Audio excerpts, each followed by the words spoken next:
പ്രിയമിത്രങ്ങളെ, ഞാൻ ഇതിനു മുൻപ് റിലീസ് ചെയ്ത വീഡിയോസിനോട് നിങ്ങളുടെ പ്രതികരണത്തിന് നന്ദി രേഖപ്പെടുത്തുന്നു. ബൈബിൾ സംബന്ധമായ പല വീഡിയോസ് റിലീസ് ചെയ്തപ്പം ബൈബിളിൻ്റെ കാനോനികത്വത്തെ കുറിച്ച് കുറച്ചുകൂടെ ഡീറ്റെയിൽസ് വേണമെന്ന് പലർ ആവശ്യപ്പെട്ടു. മറ്റു പലർ ഈ ബൈബിളിൻ്റെ ആദ്യ പുസ്തകങ്ങൾ അത് മോശ എഴുതിയ സമയത്ത് ലിപി ഇല്ലായിരുന്നു എന്ന് പല തിരുത്തൽവാദികൾ, യുക്തിവാദികൾ, സോ കോൾഡ് യുക്തിവാദികൾ, നിരീശ്വരവാദികൾ അവകാശപ്പെടുന്നു. അതുകൊണ്ട് അതിന് ആ വിഷയത്തിൽ ഒരു ക്ലാരിറ്റി വേണമെന്ന് മറ്റ് പലർ പറഞ്ഞിട്ടുണ്ട്. ഞാൻ ദൈവം അനുവദിച്ചാൽ ബൈബിൾ കാനണിനെ കുറിച്ച് ഒന്നിലധികം വീഡിയോസ് റിലീസ് ചെയ്യാൻ ആഗ്രഹിക്കുന്നു. ഇത് ഒരു ഇൻട്രൊഡക്ഷൻ മാത്രമാണ്. ആദ്യമേ കാനൺ എന്ന് പറഞ്ഞ വാക്ക് എന്ത് എന്നുള്ളത് വ്യക്തമാക്കട്ടെ. കാനൺ എന്ന് പറഞ്ഞാൽ അളവുകോലാണ്. ബൈബിളാണ് ആത്മീക ജീവിതത്തിൻ്റെ അളവുകോൽ വിശ്വാസികൾക്ക്. അതുകൊണ്ടാണ് അതിന് കാനൺ എന്ന് പറയുന്നത്.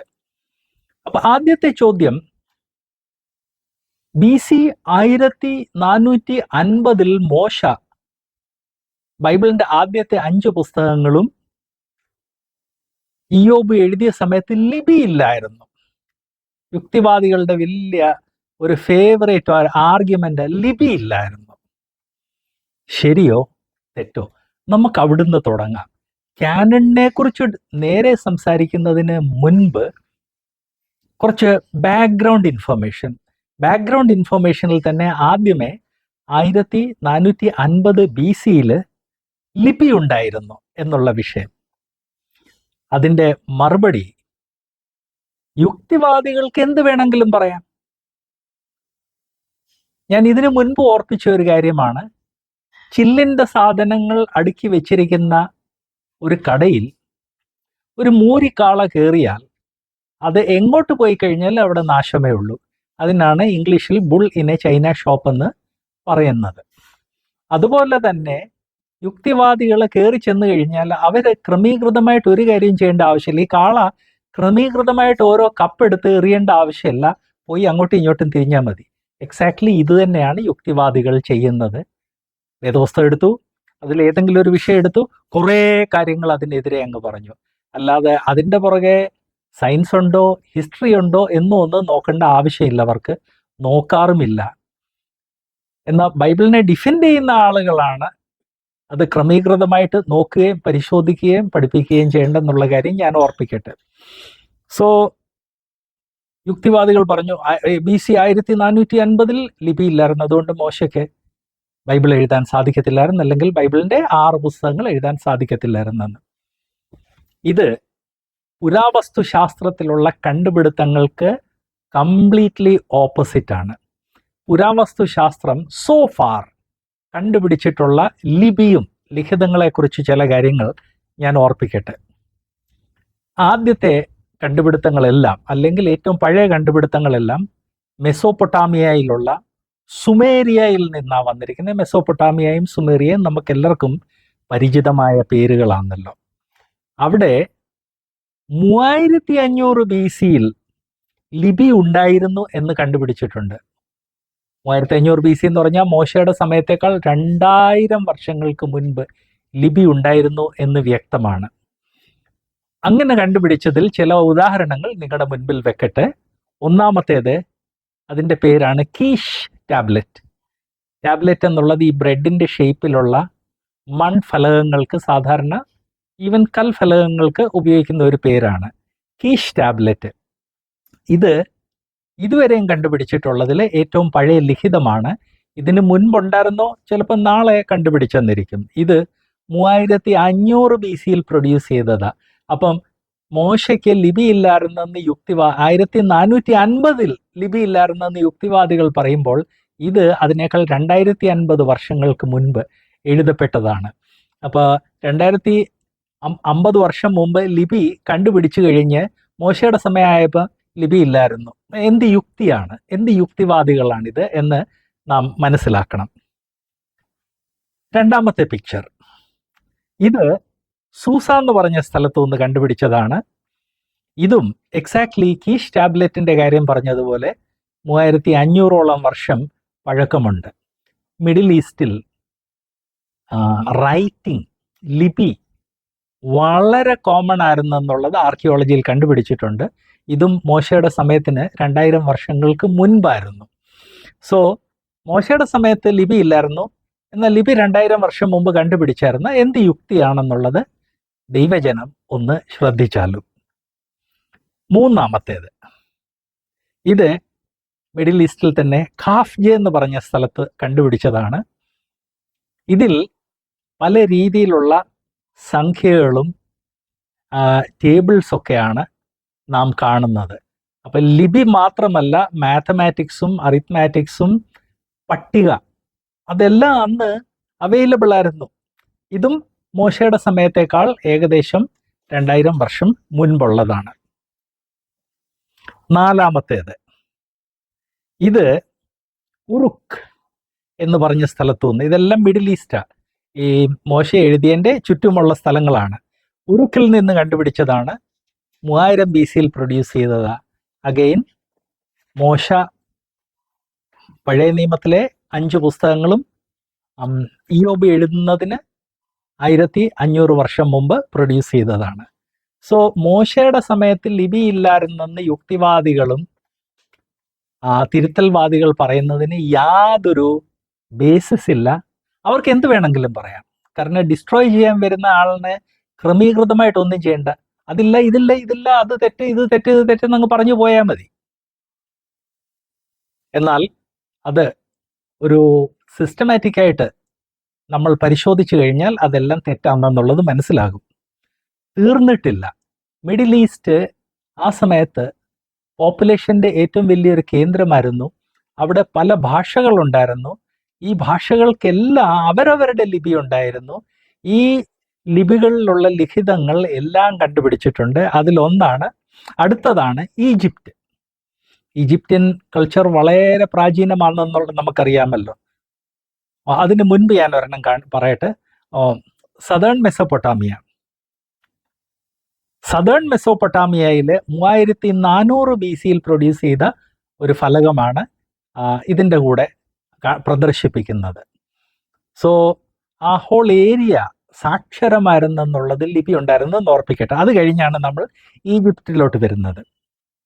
ഈജിപ്തിൽ 3200 BC പ്രൊഡ്യൂസ് ചെയ്ത ഒരു ലിഖിതമാണ് ഇതിൻ്റെ കൂടെ പ്രദർശിപ്പിച്ചിരിക്കുന്നത്. അപ്പം ഈജിപ്തിൽ 3200 BC റൈറ്റിങ്ങിൻ്റെ കല ഉണ്ടായിരുന്നെങ്കിൽ ഈജിപ്തിൻ്റെ സർവ്വ കലകളിലും സർവ്വ ടെക്നോളജികളിലും പൊളിറ്റിക്കൽ സയൻസ് പഠിച്ച മോശയ്ക്ക് ഇത് കഴിഞ്ഞ് ആയിരക്കണക്കിന് വർഷങ്ങൾ കഴിഞ്ഞ് ലിപി ഇല്ലായിരുന്നു, റൈറ്റിംഗ് സാധ്യമല്ലായിരുന്നെന്ന് ഈ തിരുത്തൽവാദികളും സോ കോൾഡ് യുക്തിവാദികൾ പറയുന്നത് യുക്തിഹീനമായ ഒരു കാര്യമാണ്. ഞാൻ ഈ സോ കോൾഡ് എന്ന് പറയുന്നത്, അവർ അവരുടെ പേരിൻ്റെ കൂടെ യുക്തിവാദി എന്ന് ചേർക്കുന്നതിൽ വളരെ അഭിമാനിക്കുന്നു. എന്നാൽ അവർ പറയുന്ന ഒരു നല്ല ശതമാനം കാര്യങ്ങൾ അതിന് യുക്തിയില്ല. അതുകൊണ്ടാണ് സോ കോൾഡ് എന്ന് ഞാൻ പറഞ്ഞത്. അടുത്ത പടം എബ്ല ടാബ്ലറ്റ്. എബ്ല എന്ന് പറഞ്ഞാൽ അത് വലിയൊരു രാഷ്ട്രമായിരുന്നു. അവിടെ 2400 BC പ്രൊഡ്യൂസ് ചെയ്ത ലിഖിതമാണ് ഈ പടത്തിൽ കാണുന്നത്.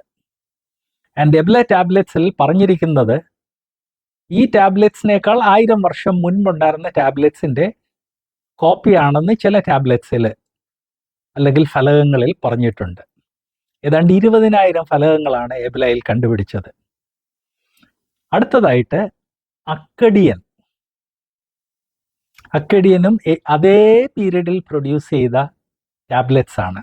ഇതെല്ലാം വെവ്വേറെ രാഷ്ട്രങ്ങളും വെവ്വേറെ ഭാഷകളുമാണെന്ന് ഓർപ്പിക്കട്ടെ.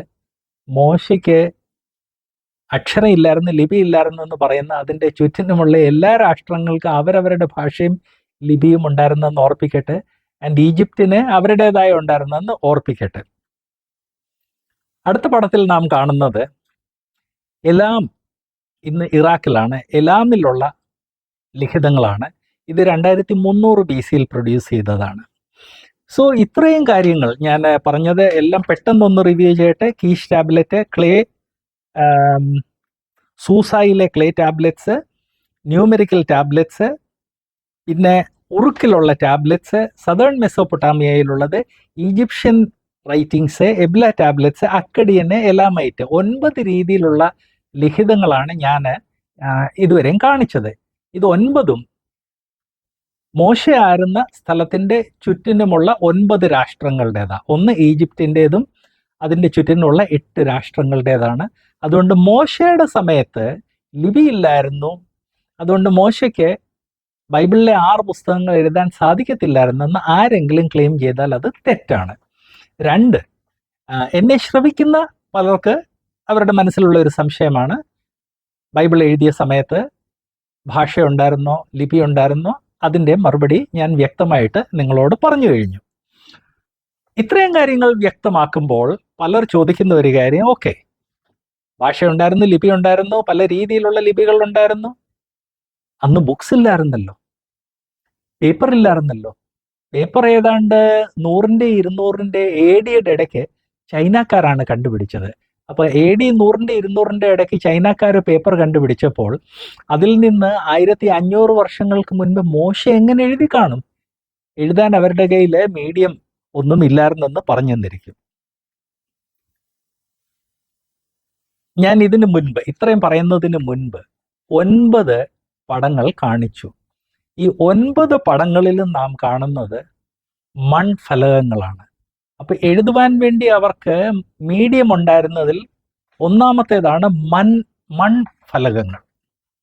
അവിടെ മിഡിൽ ഈസ്റ്റിൽ നല്ല ഹൈ ക്വാളിറ്റി കളിമണ്ണ് കിട്ടുമായിരുന്നു. ഈ കളിമണ്ണ് കുഴച്ച് ടാബ്ലറ്റിന്റെ ഫോം കൊടുത്തിട്ട് പണ്ട് കേരളത്തിൽ ആശാന്മാര് ഈ ഓലയിൽ എഴുതാൻ വേണ്ടി ഒരു സൈസ് നാരായണ ഉപയോഗിക്കുമായിരുന്നു.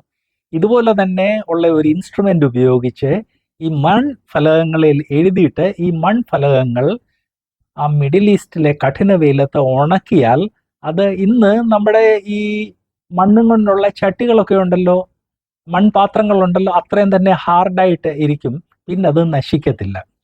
ഇഷ്ടംപോലെ ഈ കളിമണ്ണുണ്ടായിരുന്നു. അതുകൊണ്ട് എഴുതുവാൻ വേണ്ടി അവർക്ക് മൺഫലകങ്ങളുടെ യാതൊരു ഷോർട്ടേജ് ഇല്ലായിരുന്നു. എന്ന് മാത്രമല്ല, ഈ കളിമണ്ണ് എല്ലായിടത്തും ലഭ്യമായിരുന്നത് കൊണ്ട് എല്ലാവർക്കും അവരവരുടെ മൺഫലകങ്ങൾ ഉണ്ടാക്കി എഴുതാൻ സാധിക്കുമായിരുന്നു. സോ മോശ ഏത് രീതിയിലുള്ള മെറ്റീരിയൽ എഴുതി? എന്ത് മെറ്റീരിയൽ അവൈലബിൾ ആയിരുന്നു എന്ന് ചോദിച്ചു കഴിഞ്ഞാൽ മൺഫലകങ്ങൾ അവൈലബിൾ ആയിരുന്നു എന്ന് ഓർപ്പിക്കട്ടെ. മോശ എഴുതിയപ്പോഴത്തേക്ക് അതിനേക്കാൾ ബെറ്റർ കാര്യങ്ങൾ അവൈലബിൾ ആയിരുന്നു, അത് ഞാൻ പറയാം. അടുത്ത പടത്തിൽ നാം കാണുന്നത് 9 എണ്ണം കാണിച്ചു. അടുത്ത പടത്തിൽ നാം കാണുന്നത് എലാമിലെ മൺഫലകങ്ങൾ, ബാബിലോണിലെ മൺഫലകങ്ങൾ. എലാമിനെ കുറിച്ച് ചിലപ്പോൾ പെട്ടെന്ന് അതൊരു പുതിയ പേരായിരിക്കും. ബാബിലോൺ നമ്മൾ എല്ലാവരും കേട്ടിട്ടുള്ളതാണല്ലോ. സോ ബാബിലോണിലെ മൺഫലകങ്ങൾ. എഴുതാൻ മെറ്റീരിയൽസിന് യാതൊരു ഷോർട്ടേജ് ഇല്ലായിരുന്നെന്ന് ഓർപ്പിക്കട്ടെ. അത് കഴിഞ്ഞ് ആദ്യമേ മൺഫലകമായിരുന്നു, എന്നാൽ അധികം താമസിക്കാതെ തന്നെ എഴുതുവാൻ വേണ്ടി ഈ ലെതർ, അവരെ എല്ലാം ഈ മാംസപൊക്കുകളായിരുന്നതിൻ്റെ കാരണം കൊണ്ട് അവർക്ക് ഇഷ്ടംപോലെ തോലുണ്ടായിരുന്നു. ബാബിലോണില് 2000 BC മോശയുടെ സമയത്തിന് ഏകദേശം 600, മോശ എഴുതിയതിന് 600 വർഷങ്ങൾക്ക് മുൻപ് എഴുതുവാൻ വേണ്ടി തോൽ അല്ലെങ്കിൽ ചർമ്മലിഖിതങ്ങൾ ഉണ്ടായിരുന്നെന്നുള്ളതിന് ആർക്കിയോളജിയിൽ ധാരാളം തെളിവുകൾ ലഭിച്ചിട്ടുണ്ട്. അതുപോലെ തന്നെ ഹിത്യര്, വേദോസ്തവത്തിൽ ഹിത്യര്, ഹിബ്യര്, യബൂസിയരെ കുറിച്ചൊക്കെ വായിക്കുന്നല്ലോ. ഹിത്യരുടെയും ധാരാളം റെക്കോർഡ്സ് കിട്ടിയിട്ടുണ്ട് ഈ തോലും കൊണ്ടുള്ള ലിഖിതങ്ങളെ കുറിച്ച്. അടുത്ത പടത്തിൽ 8 അടി നീളമുള്ള ഈജിപ്തിൽ നിന്ന് കണ്ടുപിടിച്ച ഒരു തോലിന്റെ ഒരു ചർമ്മലിഖിതം നാം കാണുന്നു. ഇത് 2000 BC മോശ എഴുതിയതിന് ഏകദേശം 550 വർഷം മുമ്പ് പ്രൊഡ്യൂസ് ചെയ്തതാണ്. ഇങ്ങനെയുള്ള പല ചർമ്മലിഖിതങ്ങളിൽ അതിന് 100 കണക്കിന് വർഷങ്ങൾക്ക് മുമ്പ് അവർ ചർമ്മലിഖിതം ഉപയോഗിച്ചതായിട്ട് വ്യക്തമാണ്.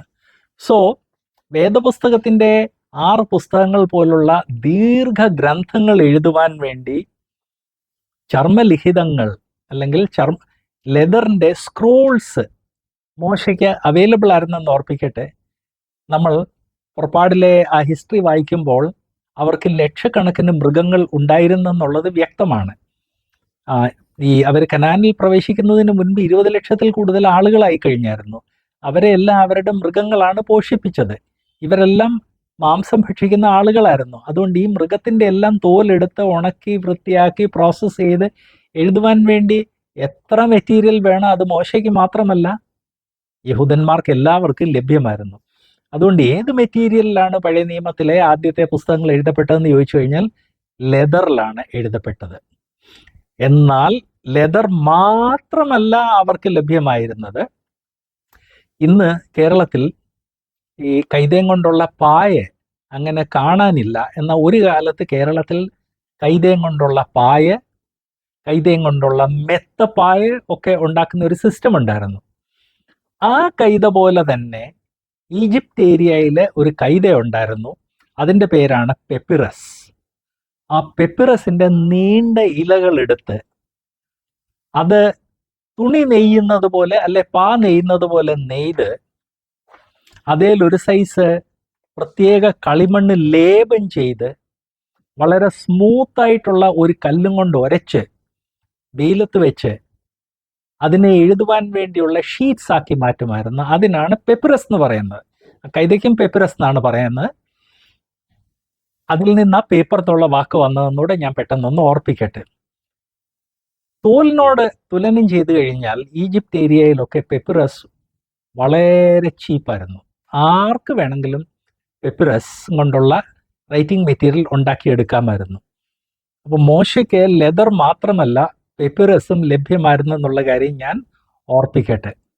ആൻഡ് പഴയ നിയമത്തിൽ ഉണ്ടായിരുന്ന ഒരു പ്രാക്ടീസ്, ഒറിജിനൽ പുസ്തകങ്ങൾ ലെതറും കൊണ്ട് എഴുതും, എന്നാൽ ജനത്തിൻ്റെ മധ്യേ ഡിസ്ട്രിബ്യൂഷന് വേണ്ടി പെപ്പിറസ് പോലുള്ള കുറച്ചുകൂടെ വില കുറഞ്ഞ മെറ്റീരിയലായിരുന്നു അത് കോപ്പി ചെയ്യുന്നത്. ഇന്നുമുണ്ടല്ലോ ചില കുട്ടികൾ നോട്ട്ബുക്കിൽ എഴുതും, എന്നാൽ റഫ് വർക്ക് ചെയ്യുവാൻ വേണ്ടി റഫ് പേപ്പർ എന്ന് പറഞ്ഞ് തന്നെ ഇന്ന് അവൈലബിൾ ആണ്. അത് വളരെ വിലക്കുറവാണ്. എക്സാക്ട്ലി അതേ കൺസെപ്റ്റാണ്. ലെതറിൽ എഴുതുമായിരുന്നു, എന്നിട്ട് വില കുറഞ്ഞ പെപ്പിറസിൽ കോപ്പി ചെയ്ത് ജനങ്ങളുടെ മധ്യേ ഡിസ്ട്രിബ്യൂട്ട് ചെയ്യുമായിരുന്നു.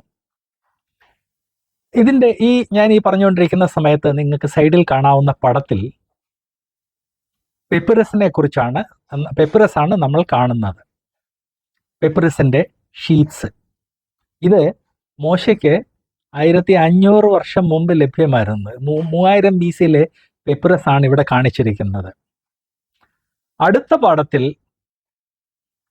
മെരേർ എന്നും പറഞ്ഞ ഒരു വ്യക്തിയുടെ പേഴ്സണൽ ഡയറിയാണ്. ഇത് 2570 BC പ്രൊഡ്യൂസ് ചെയ്തത്. അപ്പോൾ അതും മോശയുടെ സമയത്തേക്കാൾ 1200 കൂടുതൽ വർഷങ്ങൾക്ക് മുൻപ് പ്രൊഡ്യൂസ് ചെയ്തതാണ്. അടുത്ത പടത്തിൽ നാം കാണുന്നത് 2500 BC പ്രൊഡ്യൂസ് ചെയ്ത ഒരു പെപ്പിറസ് ആണ്. മോശ എഴുതിയതിന് 1100 വർഷങ്ങൾക്ക് മുൻപ്. സോ ലിപി ഉണ്ടെന്ന് തെളിയിച്ചു കഴിയുമ്പോൾ അടുത്ത ചോദ്യം സോ കോൾഡ് യുക്തിവാദികൾ ചോദിക്കുന്നത്, ഏത് മെറ്റീരിയലിൽ എഴുതി? മൺഫലകങ്ങളിൽ എഴുതി, ലെതറിൽ എഴുതി, പെപ്പിറസിൽ എഴുതി? അല്ലാതെയും ചില മീഡിയ ഉണ്ടായിരുന്നു. എന്നാൽ ഇത് 3 ഇവിടെ നമ്മൾ അറിഞ്ഞാൽ മതി. അപ്പോൾ ഒരു ചോദ്യം വരുന്നത്, ഇന്ന് നമുക്ക് പേപ്പർ പെന്നൊക്കെ ഉണ്ട്, അന്ന് എങ്ങനെ എഴുതി? ആരെഴുതി? എവിടെ എഴുതി? പ്രാചീന കാലം തൊട്ട് ഇന്ന് മോഡേൺ സൊസൈറ്റിയിലുള്ള സ്റ്റെനോഗ്രാഫേഴ്സ്, ടൈപ്പിസ്റ്റ് ആൻഡ് സ്റ്റെനോഗ്രാഫേഴ്സ് പോലെ പ്രാചീന കാലം, മോശയുടെ കാലത്തിനൊക്കെ മുൻപ് എഴുത്തുകാരുണ്ടായിരുന്നു. അവരെയാണ് ശാസ്ത്രിമാരെന്ന് വേദോസ്തവം പറയുന്നത്. അങ്ങനെയുള്ള എഴുത്തുകാരുണ്ടായിരുന്നു.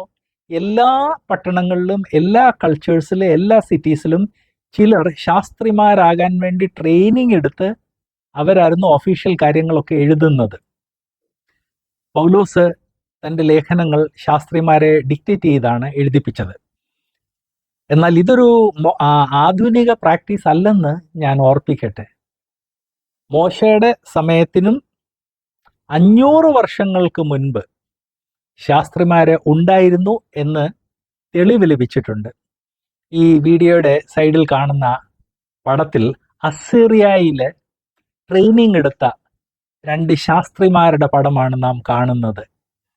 സോ എങ്ങനെ എഴുതി എന്ന് ആരെങ്കിലും ചോദിച്ചു കഴിഞ്ഞാൽ, മോശയുടെ സമയത്തിന് 100 കണക്കിന് മുൻപ് തന്നെ വേണ്ടി വന്നാൽ എഴുതുവാൻ വേണ്ടി ട്രെയിൻഡ് ശാസ്ത്രിമാരുണ്ടായിരുന്നു. എന്നാൽ അതേ സമയത്ത് ഈ റിച്ചായിട്ടുള്ള കുടുംബത്തിൽ അവരുടെ മക്കളെ ഈ റൈറ്റിങ്ങിൻ്റെ കലയൊക്കെ പഠിപ്പിക്കുമായിരുന്നു. മോശ ഈജിപ്ഷ്യൻസിൻ്റെ എല്ലാ കലകളിലും എല്ലാ ശാസ്ത്രങ്ങളിലും ട്രെയിൻഡ് ആയിരുന്നതുകൊണ്ട് മോശ റൈറ്റിങ്ങിൽ എക്സ്പെർട്ട് ആയിരുന്നെന്ന് നമുക്ക് മനസ്സിലാക്കാം. പ്ലസ് മോശയ്ക്ക് സഹായിക്കുവാൻ വേണ്ടി, ഡിക്റ്റേഷൻ കൊടുക്കാൻ വേണ്ടി ശാസ്ത്രിമാരെ വേണമെങ്കിൽ ശാസ്ത്രിമാർ അവൈലബിൾ ആയിരുന്നു എന്നുള്ളത് വ്യക്തമാണ്. വേദപുസ്തകത്തിൽ തന്നെ ഇതിൻ്റെ ചില ഉദാഹരണങ്ങൾ നാം കാണുന്നുണ്ട്. ആവർത്തനം 35-ാം അധ്യായം 25-ാം വാക്യം തൊട്ട് നാം വായിക്കുന്നത്, അനന്തരം അവൻ കർത്താവിൻ്റെ ഉടമ്പടിയുടെ പേടകം വഹിച്ചിരുന്ന ലേവ്യരോട് കൽപ്പിച്ചു, മോശ, ഈ നിയമപുസ്തകം എടുത്ത് നിങ്ങളുടെ ദൈവമായ കർത്താവിൻ്റെ ഉടമ്പടിയുടെ പേടകത്തിനരികിൽ വെക്കുവീൻ, അവിടെ ഇത് നിങ്ങൾക്കെതിരെ ഒരു സാക്ഷ്യമായിരിക്കട്ടെ.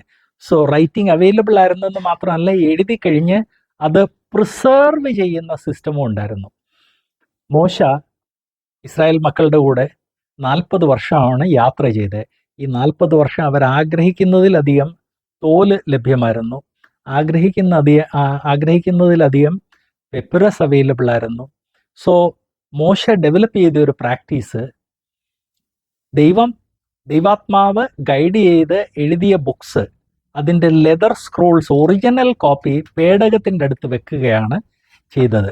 പേടകത്തിൻ്റെ അടുത്ത് വെക്കുക എന്ന് പറഞ്ഞാൽ അവിടെ കോമൺ ആളുകൾക്ക് എത്താൻ സാധിക്കത്തില്ലായിരുന്നു.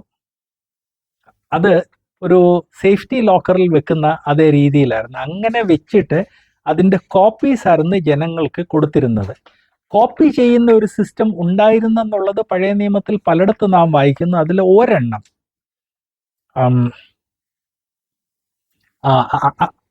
അതുമായിട്ട് ബന്ധപ്പെട്ട ഒരു വാക്യം ഞാൻ വായിക്കട്ടെ. 2 ദിനവൃത്താന്തം 24 24-ന്റെ 13 നാം വായിക്കുന്നത്, അവർ ചുമട്ടുകാർക്കും അതത് വേല ചെയ്യുന്ന എല്ലാ പണിക്കാർക്കും മേൽവിചാരകന്മാരായിരുന്നു. അടുത്തത്, ലേവ്യരിൽ ചിലർ എഴുത്തുകാരും ഉദ്യോഗസ്ഥന്മാരും വാതിൽ കാവൽക്കാരും ആയിരുന്നു. സോ ദൈവവചനം കോപ്പി ചെയ്യുവാൻ വേണ്ടി ലേവ്യരുടെ മധ്യേ തന്നെ എഴുത്തുകാരുണ്ടായിരുന്നെന്നുള്ള കാര്യം ദൈവവചനം വ്യക്തമാക്കുന്നു. സോ മോശ എഴുതി അത് സൂക്ഷിച്ചു വെക്കാൻ ഏൽപ്പിച്ചു. ലേവ്യരിൽ തന്നെ ചില എഴുത്തുകാരെ എഴുതാനും സഹായിച്ചു കാണും, കോപ്പി ചെയ്യാൻ വേണ്ടിയും സഹായിച്ചു കാണും. അങ്ങനെ കോപ്പി ചെയ്യുമായിരുന്നെന്നുള്ളത് ചാവുകടൽ ചുരുളുകളിൽ നിന്ന് നമുക്ക് വ്യക്തമായിട്ടുണ്ട്. കാരണം ചാവുകടൽ ചുരുളുകൾ ഒരു ഗ്രൂപ്പ് ആളുകൾ ദൈവവചനം പഴയ നിയമം കോപ്പി ചെയ്യുന്ന ആളുകളായിരുന്നു എന്ന് അവിടുന്ന് നമുക്ക് വ്യക്തമാണ്. ഇതുമായിട്ട് ബന്ധപ്പെട്ട മറ്റൊരു വാക്യം യെരമ്യാവ് 36-26. യെരമ്യാവ് 36-26 നാം വായിക്കുന്നത്, അനന്തരം ബാരൂക്ക് എന്ന എഴുത്തുകാരനെയും യെരമ്യാ പ്രവാചകനെയും പിടിപ്പാൻ രാജാവ് രാജകുമാരനായ യെരഹേമേലിനോട് പറഞ്ഞു. സോ ഇവിടെ നാം എഴുത്തുകാരനെ കുറിച്ച് വായിക്കുന്നു. ആൻഡ് മോസ്റ്റ് പ്രോബബ്ലി ബാരൂക്ക് ഒരു ലേവ്യനായിരുന്നു. സോ എങ്ങനെ എഴുതി, എന്ത് ചെയ്തു, അതെല്ലാം ദൈവവചനം വ്യക്തമാക്കുന്നു. അതിൽ നിന്ന് ചില തിരഞ്ഞെടുത്ത വാക്യങ്ങൾ മാത്രമേ ഞാനിവിടെ പ്രസന്റ് ചെയ്തുള്ളൂ. മോശയുടെ സമയം തൊട്ട് ലേവ്യര് വേദപുസ്തകം കോപ്പി ചെയ്യുകയും അതിൻ്റെ ഒറിജിനൽ കോപ്പി പ്രിസർവ് ചെയ്യുകയും ഇന്ന് നാം ഫോട്ടോ കോപ്പി എടുക്കുന്നത് പോലെ അതിൻ്റെ കോപ്പി കൈകൊണ്ട് എഴുതി ജനത്തിന് കൊടുക്കുകയും ചെയ്തു.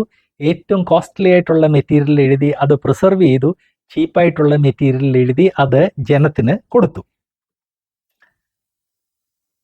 ഇങ്ങനൊക്കെ എഴുതുമായിരുന്നോ? ഇത്രയും പറഞ്ഞു കഴിയുമ്പോൾ ചിലർക്ക് ഒരു സംശയം ഉണ്ടാകും. യുക്തിവാദികൾക്കല്ലെങ്കിലും എങ്ങനെങ്കിലും എതിർക്കണമെന്നാണ്. യുക്തിപരമായിട്ട് അല്ലെ യുക്തിയുക്തമായിട്ടുള്ള ആർഗ്യുമെന്റ് എന്നല്ല, എങ്ങനെങ്കിലും എതിർക്കണം. അപ്പോൾ ഇത്രയും പറയുമ്പോൾ അവർ പറയും, ഓ അങ്ങനെ എഴുതുന്ന പ്രാക്ടീസസ് ഒക്കെ ഉണ്ടായിരുന്നോ ഈ 1450 BC, 3450 വർഷങ്ങൾക്ക് മുൻപ് അങ്ങനെയുള്ള പ്രാക്ടീസസ് ഒക്കെ ഉണ്ടായിരുന്നെന്നുള്ളത് പുരാവസ്തു ശാസ്ത്രത്തിൽ നിന്ന് വ്യക്തമായിട്ടുണ്ട്. അതിൻ്റെ ഒരു ഉദാഹരണം മെസോപ്പൊട്ടാമിയയുടെ ഒരു മാപ്പ് ഇവിടെ കാണിച്ചിട്ടുണ്ട്. പല രാഷ്ട്രങ്ങൾ അതിൻ്റെ ഇൻഫ്ലുവൻസിൽ വന്നു. ഈജിപ്തും അതിൻ്റെ ഇൻഫ്ലുവൻസിൽ വന്നു. അവിടെയുള്ള പുരാവസ്തു ഗവേഷണത്തിൽ നിന്ന് മനസ്സിലായത് അത് വളരെ സാക്ഷരമായ രാഷ്ട്രങ്ങളായിരുന്നു എന്ന് മാത്രമല്ല, അവർക്ക് ഈ എല്ലാ കാര്യം എഴുതുന്ന ഒരു പരിചയമുണ്ടായിരുന്നു. ആൻഡ് അവരുടെ റൈറ്റിങ്സ് വായിച്ചു കഴിഞ്ഞാൽ വേദപുസ്തകത്തിൽ, ലേവ്യ പുസ്തകത്തിലും ആവർത്തനത്തിലൊക്കെ ക്രമീകൃതമായിട്ട് നിയമങ്ങൾ പറയുന്ന എക്സാക്ട്ലി ആ രീതിയിൽ നിയമങ്ങൾ അവർ വളരെ ക്ലിയറായിട്ട് പറയുമായിരുന്നു. അതിൻ്റെ ഒരു നല്ല ഉദാഹരണമാണ് സൈഡിലുള്ള പടത്തിൽ നിങ്ങൾ കാണുന്നത്. ഇത് കോഡ് ഓഫ് ഹമ്മുരാബി എന്ന് പറയും. ഹമ്മുരാബി വലിയൊരു രാജാവായിരുന്നു. താന് കറുത്ത നിറമുള്ള ഒരു കൽത്തൂണിൽ ഏറ്റവും മേളിൽ രാജാവിൻ്റെ പടമാണ്. അതിൻ്റെ താഴെ ബ്ലാക്ക് കളർ ആയതുകൊണ്ട് അതിലുള്ള ലിപി നമുക്ക് കാണാൻ സാധിക്കത്തില്ല. എന്നാൽ ഏകദേശം 8 അടി ഹൈറ്റുള്ള ഈ തൂണിൽ ആ രാജാവിൻ്റെ ആ പടമല്ലാതെ ബാക്കി മുഴുവൻ ലിഖിതങ്ങളാണ്. അതിൽ ആവർത്തന പുസ്തകത്തിലുള്ള അതേ രീതിയിലുള്ള നിയമങ്ങൾ കൊത്തി എഴുതിയിരിക്കുകയാണ്. സോ അക്കാലത്ത് എഴുതുന്ന കല ഉണ്ടായിരുന്നെന്ന് മാത്രമല്ല, വളരെ ക്രമീകൃതമായിട്ട് ലോ ജനത്തിന് കൊടുക്കുന്ന ഒരു പ്രാക്ടീസും ഉണ്ടായിരുന്നു. അതുകൊണ്ട് മോശയുടെ കാലത്ത് ഇതൊന്നും നടക്കത്തില്ലായിരുന്നു, ചെയ്യാൻ സാധിക്കത്തില്ലായിരുന്നു, അറിയത്തില്ലായിരുന്നു എന്ന് പറയുന്നത് അതിൽ വസ്തുതയുമില്ല, യുക്തിയുമില്ല എന്ന് നാം മനസ്സിലാക്കണം. ഈ വിഷയത്തിൽ വേറെ പല കാര്യങ്ങൾ പറയാനുണ്ട്. എന്നാൽ അത് അടുത്ത പാർട്ടിലാട്ട്. ഇത് ഓൾറെഡി അരമണിക്കൂറായി. ഞാൻ പറഞ്ഞതിൻ്റെ രത്നച്ചുരുക്കം ഒന്ന് പറയട്ടെ. വേദപുസ്തകത്തെ എങ്ങനെയെങ്കിലും അറ്റാക്ക് ചെയ്യണമെന്ന് ആഗ്രഹിച്ച് യുക്തിവാദികൾ ചുമ്മാ അവരുടെ മനസ്സിൽ തോന്നുന്ന എന്തെങ്കിലുമൊക്കെ അങ്ങ് വിളിച്ചു പറയുകയാണ്. വിശ്വാസികൾ ആ വിഷയത്തെക്കുറിച്ച് ശരിയായിട്ട് അന്വേഷിച്ച് പരിശോധിച്ച് എന്നിട്ട് മറുപടി പറയേണ്ടത് ആവശ്യമാണ്. അതിന് പ്രേരിപ്പിക്കാൻ വേണ്ടിയാണ് ഞാൻ ഈ വീഡിയോ പ്രൊഡ്യൂസ് ചെയ്തത്. അവർ ചുമ്മാതങ്ങ് വിളിച്ചു പറയുന്ന ഒരു കാര്യമാണ്. അന്ന് ലിപി ഇല്ലായിരുന്നു, അതുകൊണ്ട് മോശയ്ക്ക് എഴുതാൻ സാധിക്കത്തില്ല. അന്ന് എഴുതാനുള്ള മെറ്റീരിയൽ ഇല്ലായിരുന്നു, അതുകൊണ്ട് മോശയ്ക്ക് എഴുതാൻ സാധിക്കത്തില്ലായിരുന്നു. അന്ന് എഴുതുന്ന കലയില്ലായിരുന്നു, പേന ഇല്ലായിരുന്നു. ഇല്ല എന്നങ്ങ് പറഞ്ഞാൽ മതിയല്ല, അതിന് യുക്തിയൊന്നും വേണ്ട. Bull in the China shop എന്ന്, അല്ലെ bull in the glass shop എന്ന് പറയുന്നത് പോലെ ഈ വീഡിയോയിൽ ഞാൻ വ്യക്തമായിട്ട് ഇവിടെ പ്രദർശിപ്പിച്ചിരിക്കുന്നു, തെളിവ് സഹിതം. മോശയ്ക്ക് 2000 വർഷങ്ങൾക്ക് മുൻപ് ലിപി ഉണ്ടായിരുന്നു, എഴുതുവാൻ വേണ്ടിയുള്ള ഫലകങ്ങൾ ഉണ്ടായിരുന്നു, എഴുതാനുള്ള തോലും കൊണ്ടുള്ള സ്ട്രിപ്സ് ഉണ്ടായിരുന്നു, പെപ്പറസ് ഉണ്ടായിരുന്നു. ഇതെല്ലാം ഉണ്ടായിരുന്നെന്ന് മാത്രമല്ല, അന്ന് തന്നെ സ്റ്റെനോഗ്രാഫേഴ്സ് ഉണ്ടായിരുന്നു. ശാസ്ത്രിമാരെന്ന് പറയപ്പെട്ട ഈ ആളുകൾ റൈറ്റിങ്ങിൽ എക്സ്പെർട്ടായിരുന്നു. അപ്പോൾ കോമൺ മാൻ എഴുതുമായിരുന്നെന്ന് മാത്രമല്ല, ശാസ്ത്രിമാര് ഒഫീഷ്യലായിട്ടുള്ള കാര്യങ്ങൾ എഴുതാൻ സഹായിക്കുമായിരുന്നു. വേദപുസ്തകത്തിൻ്റെ ആദ്യത്തെ 6 പുസ്തകങ്ങൾ മോശ എഴുതിയപ്പോൾ അത് നഷ്ടപ്പെട്ടു പോകാതിരിക്കാൻ വേണ്ടി പെട്ടകത്തിൻ്റെ അടുത്താണ് വെച്ചത്. അവിടെ ആർക്കും അങ്ങനെ ആക്സസ് ഇല്ലായിരുന്നു എന്നുള്ള കാര്യം ഞാൻ ഓർപ്പിക്കട്ടെ.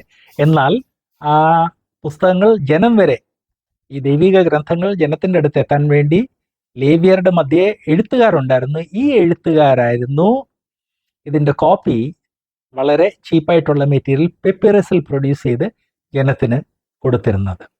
ഇതല്ലാതെ വേറെ പല കാര്യങ്ങൾ ഈ വിഷയത്തെക്കുറിച്ച് സംസാരിക്കാനുണ്ട്. അത് ദൈവം അനുവദിച്ചാൽ അടുത്ത വീഡിയോയിൽ പ്രസൻറ്റ് ചെയ്യുന്നതായിരിക്കും. ക്ലോസ് ചെയ്യുന്നതിന് മുൻപ് എൻ്റെ മിത്രങ്ങളോട് 1-2 അഭ്യർത്ഥനകളുണ്ട്. ഒന്ന്, കേരളത്തിൽ അവരെ ഇതുവരെയും വെല്ലുവിളിക്കാഞ്ഞതിൻ്റെ കാരണം കൊണ്ട് യുക്തിവാദികൾ അങ്ങ് കണ്ടിന്യൂസ് ആയിട്ട് ബൈബിളിനെ അറ്റാക്ക് ചെയ്യുകയാണ്. അവർ അറ്റാക്ക് ചെയ്യുന്ന വിഷയങ്ങളിൽ തിരിച്ച് കൗണ്ടർ അറ്റാക്ക് ചെയ്യേണ്ടത് ആവശ്യമാണ്. ക്രിസ്ത്യാനികളെ ഞാൻ ഓർപ്പിക്കട്ടെ, യുക്തിവാദികളല്ല സ്ട്രോങ് ഗ്രൗണ്ടിൽ നിൽക്കുന്ന, അവർക്കല്ല സ്ട്രോങ് തെളിവുള്ളത് ബൈബിൾ വിശ്വസിക്കുന്നവർക്കാണ്, ബൈബിളിൻ്റെ സൈഡിലാണ്. അതുകൊണ്ട് അവരെ വെല്ലുവിളിക്കേണ്ടത് ആവശ്യമാണ്. ദൈവജനം അത് ചെയ്യുമെന്ന് വിശ്വസിക്കുന്നു. 2, ഈ വീഡിയോ നിങ്ങൾ പരമാവധി ആളുമായിട്ട് ഷെയർ ചെയ്യണം. യൂട്യൂബിൽ തൊട്ട് താഴെ ഷെയർ ചെയ്യാൻ വേണ്ടിയുള്ള ഒരു ബട്ടൺ ഉണ്ടല്ലോ, അത് ക്ലിക്ക് ചെയ്ത് പരമാവധി ഷെയർ ചെയ്യണം. ഈ വീഡിയോ വാട്സാപ്പ് വഴിയോ മറ്റേതെങ്കിലും മീഡിയം വഴിയാണ് നിങ്ങൾക്ക് ലഭിച്ചെങ്കിൽ അവിടെ ഷെയർ ചെയ്യാനുള്ള സൗകര്യമുണ്ട്, ഷെയർ ചെയ്യണം. അവർ വളരെ ക്രമീകൃതമായിട്ട് ക്രിസ്ത്യ വിശ്വാസത്തെ ആക്രമിക്കുന്നു. നമ്മൾ ക്രമീകൃതമായിട്ട് ക്രിസ്ത്യ വിശ്വാസത്തെ ഡിഫെൻഡ് ചെയ്യേണ്ടത് ആവശ്യമാണ്. കാരണം നമ്മളാണ് സ്ട്രോങ് ഗ്രൗണ്ടിൽ നിൽക്കുന്നത്. മറ്റൊരു കാര്യം, നിങ്ങളിത് സബ്സ്ക്രൈബ് ചെയ്യണം. സബ്സ്ക്രൈബ് ചെയ്യാൻ മറ്റുള്ളവരെ പ്രേരിപ്പിക്കണം. ഇപ്പോൾ യൂട്യൂബിൽ സബ്സ്ക്രൈബ് ചെയ്യണമെങ്കിൽ സബ്സ്ക്രൈബ് പ്രസ് ചെയ്താൽ മാത്രം പോരാ. ആദ്യം സബ്സ്ക്രൈബ് ബട്ടൺ പ്രസ് ചെയ്യണം, അത് കഴിഞ്ഞ് ബെൽ ഐക്കൺ പ്രസ് ചെയ്യണം. അതിൽ തന്നെ എവറിത്തിങ് എന്നും പറഞ്ഞ് ഉള്ള ചോയ്സ് ചെയ്ത് നിങ്ങൾ പ്രസ് ചെയ്തെങ്കിലേ സബ്സ്ക്രൈബ് പ്രോപ്പർ ആകത്തുള്ളൂ. ഇതെല്ലാം ചെയ്ത് നൂറുകണക്കിന് ആളുകളുടെ വിശ്വാസത്തെ നിങ്ങൾ ഉറപ്പിക്കുകയും ചെയ്യണം, ഞങ്ങളെ പ്രോത്സാഹിപ്പിക്കുകയും ചെയ്യണം എന്ന് ഓർപ്പിക്കട്ടെ. ദൈവം നിങ്ങളെ സഹായിക്കട്ടെ.